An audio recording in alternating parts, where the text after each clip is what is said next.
हमने उसको भुला दिया है, हमने उससे मुंह फेर लिया है, बाहर की तरफ, संसार की तरफ, अंदर की तरफ बढ़ के चलो।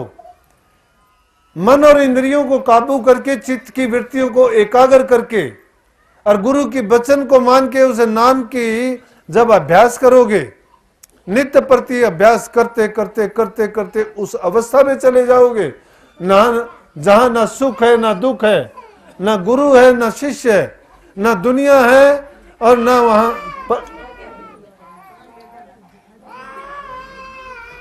इसलिए सारी चीजों को भूलो, नाम को ना भूलो। सारी चीजों को भूल जाओ, नाम को ना भूलो, क्योंकि वो नाम ही हमारा कल्याणकारी है, नाम ही हमारा दुख हरता है, नाम ही हर प्रकार की हमें सुख शांति देने वाला है। जीवित सुमरते हैं उस नाम को, लेकिन नतीजा कब मिलता है कि जब संसार से जाते हैं हम सुखाले जाते हैं। इन बंधनों को त्यागने में थोड़ा कष्ट जरूर होता है, क्योंकि युगों युगों से हमें आदत पड़ी हुई है उन चीजों की, तो छोड़ना आसान तो नहीं है। छोड़ते हुए बड़ा हमें कष्ट होता है,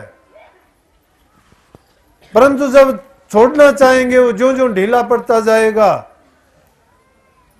वो दुख की दूसरी जो बीमारी भरी पड़ी है मन में, वो निकलते चले जाएंगे, अच्छाई उसका स्थान लेती चली जाएगी और हम पाक और साफ हो जाएंगे, हृदय का बर्तन साफ हो जाएगा।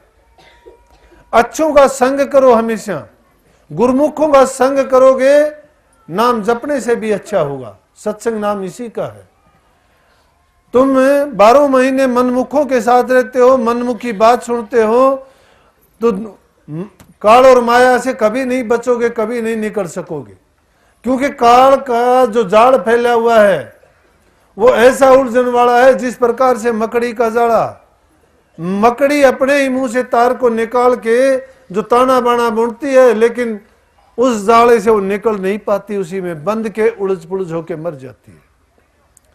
हमेशा अपने विचारों को सकारात्मक रूप दो, कभी ना सोचो ये नहीं होगा, कभी किसी को ना कहो तेरे से ऐसा नहीं हो सकता, कभी किसी को नकारात्मक सोच की तरफ प्रेरित ना करो। ऐसा तुम तभी कर सकते हो जब सकारात्मक अच्छी सोच तुम्हारी है, अच्छे ख्याल हैं। तुम अच्छे ख्याल लेके जाओ, तुम अच्छे बन जाओगे, दूसरे को भी अच्छा बना दोगे। लेकिन तुम्हारा ख्याल जब अच्छा होगा तो दूसरे से अच्छाई कभी नहीं ले सकते। दूसरों की इज्जत कदर करो, तुम्हारी खुद की इज्जत है वो। तुम सेवा का भाव मन में लेके आओ, तुम्हारी सेवा होएगी। दूसरे का मान सम्मान करते हो तो दूसरे का नहीं, तुम अपना करते हो। तो कोई जाति पाति नहीं, कोई ऊंच नीच नहीं। जो इंसान बड़े कर्म करता है वो बड़ा होता है, जो छोटे कर्म करता है वो छोटा होता है। जो अच्छे कर्म करेगा उसको दुनिया चाहे कुछ भी कहती रहे, अरे सही रास्ते पर चलते हो, सही रास्ते पर चलते हुए घबराओ ना, परीक्षा होगी, दुख होगा, उलझने आएंगी, दुनियादार बड़े काम करेंगे, लुटेरे फंसे हैं, कोई किसी चीज का लालची टकराएगा, कोई किसी चीज का लालची टकराएगा, लेकिन जो दिल का महरमी होगा वो उसी चीज की तलाश करेगा। जो सच्चा बन के आएगा वो नाम का खोजी होगा, वो नाम को ही लेना चाहेगा। दुनियादारी की चीज तो आज तक किसी की रही नहीं, जिस पर हमने मेहर जमाई ये किसी की नहीं रही, सब यही छोड़ के गए। इसीलिए महापुरुषों ने कह दिया, सुन रे अनजान तेरा होत मूल नुकसान, छोड़ निज ज्ञान कहां फिक्र करे माल की, बड़े बड़े छत्रधारी तेजवंत रूप भारी, गए छोड़ छोड़ हाथी घोड़े रथ पाल की, 4 दिन का जीवना विचार देख लाभ हान, होएगा हैरान जब हाथ पड़े काल की, बिरथा बिताओ ना अटल अमोल सांस, एक एक पल जात लाख लाख लाल की। एक एक पल लाख लाख लाल की है।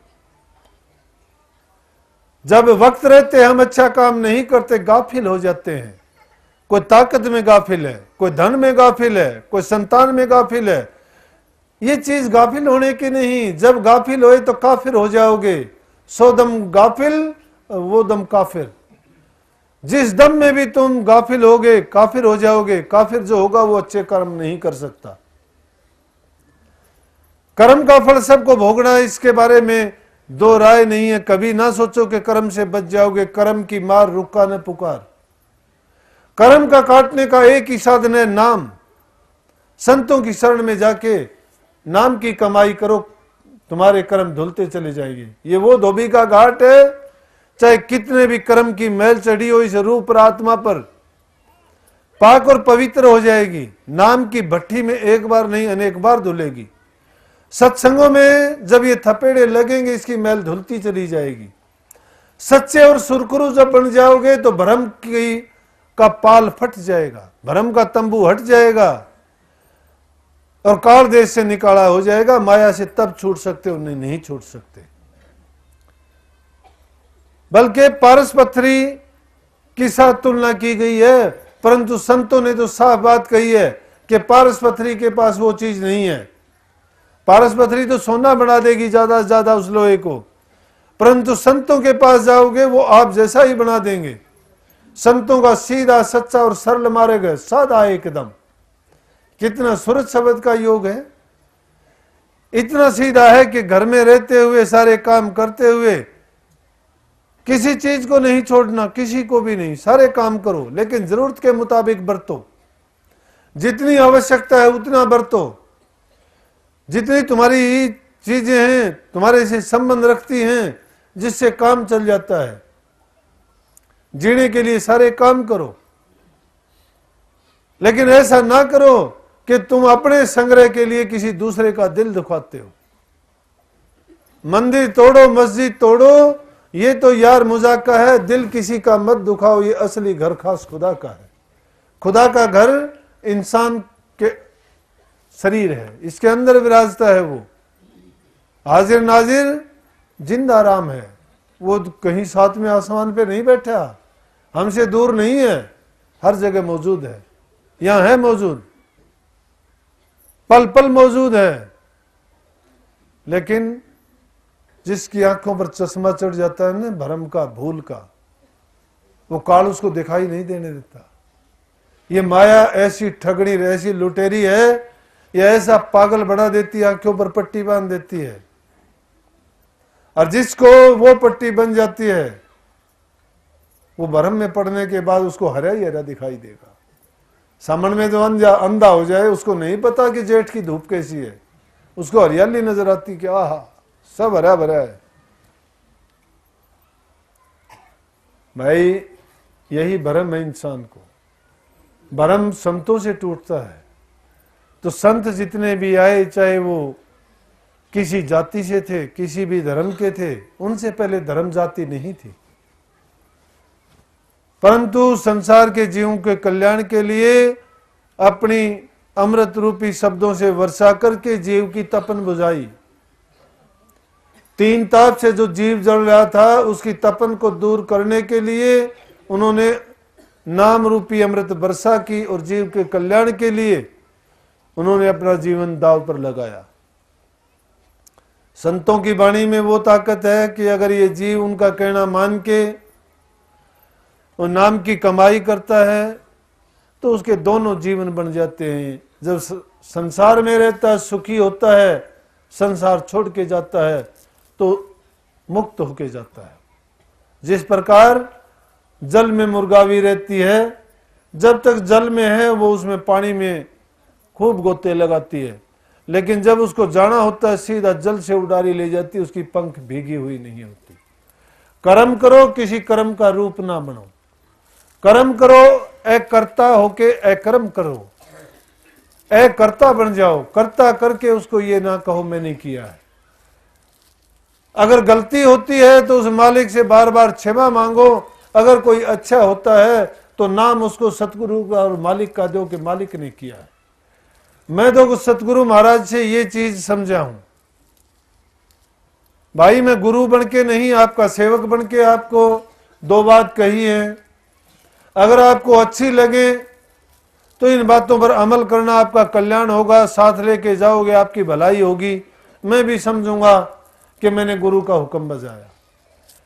मानो ना मानो, मैं इस बात के लिए बाध्य हूं, मैं तो एक सेवा का रूप मान के गुरु की दी हुई ड्यूटी को पूरी करना चाहता हूं कि जितना इस शरीर से, मेरे मन से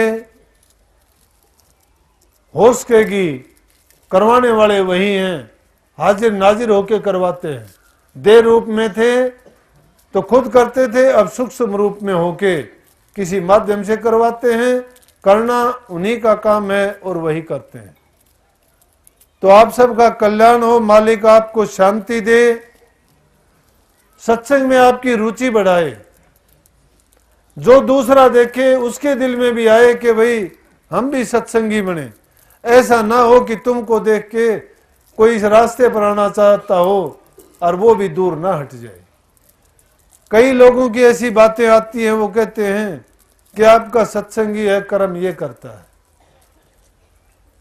सत्संगी जब हो, किसी रास्ते पर चले हो तो उस रास्ते का गुण आना चाहिए तुम, देखने वाला खुद कहे। बल्कि उर्दू में मैंने पढ़ा था, उसमें कहा कि खुद ही को कर बुलंद इतना, कि खुद ही को अपने आप को इतना बुलंद, इतना ऊंचा उठा, खुद ही को कर बुलंद इतना कि खुदा बंदे से ये पूछे कि बोल ए बंदे तेरी रजा क्या है। कि तू इतना ऊंचा उठा कि खुदा आके तेरे से खुद कहे कि बोल क्या चाहता है, तू जो कहेगा वो करूंगा। मालिक करता भी है, करता भी है। जो सोचोगे तुम्हारे सोचने से पहले कर देगा वो सर्वज्ञ है, सर्वज्ञाता है, सर्वशक्तिमान है, उससे कोई छुपा नहीं है। छिपे तो हम मूर्ख हैं जो उनको दूर मानते हैं, आंखों से ओझल दूर समझते हैं, उसको कमजोर समझते हैं, उसको मूर्ख मान लेते हैं, उसकी बातों में तर्क वितर्क करके कहते हैं, आलोचना करते हैं, उसने ये गलत किया, ये सही किया। नहीं, जो वो करता है उस हर काम में उसकी मौज को समझो और कहो कि जो मालिक ने किया वो अच्छा किया, जो करेगा वो अच्छा करेगा, और जो हो रहा है वो अच्छा हो रहा है। क्योंकि मालिक की मर्जी के बिना कुछ होता नहीं है, और होने वाला होके रहेगा, हम उसको रोक नहीं पाएंगे। हमें तो वो ताकत बख्शी है, और वो भी संतों ने लाई कि संतों को कह दिया कि जाओ, तुम्हें ये आदेश है कि तुम जो जीवों को मार्ग दिखाओगे उसमें दखल नहीं देगा, न काल दखल देगा न माया देगी, परंतु वो कोशिश करेंगे। जब ये बख्शिश दी तो खुदा से लड़ पड़े, देवी देवता लड़ पड़े। देवी देवता कहे राम से, हमने ठोड़ बता, बोला कि ये काम कर दिया तो सारे जीव तो संतों के पास चले जाएंगे, उनका कल्याण हो जाएगा, हम क्या करेंगे। देवी देवता कहे राम से, ना हमने ठोड़ बता। जब बोला कि जो संतों से बेमुख है उन जाओ लुटो खा, जो संतों से बेमुख फिरते हैं उनको लुटो और खाओ, थरी छूट दी। तो वो बुझ जाड़िया में हांड्या करो, ज्योतिषिया में हांड्या करो, धोख मार्या करो, ईटा में पत्थरा में सिर मार्या करो, तीर्था में ढूंढया करो। नहीं, वो हमारे अंदर है, उसको अंदर खोजो ने। क्यों भागते हो इधर उधर? अंदर की खोज करोगे, वो हमारे अंदर बैठा हुआ है। ना तीर्थ, ना मक्के, ना मंदिर, ना मस्जिद, सिजदा कर, वो तेरे अंदर है। तो भाई सब प्रेमी आए थे, शांति से मालिक की दया से सत्संग हुआ, आरती होगी। राधा स्वामी, आरती के बाद ही छुट्टी करना। राधा स्वामी।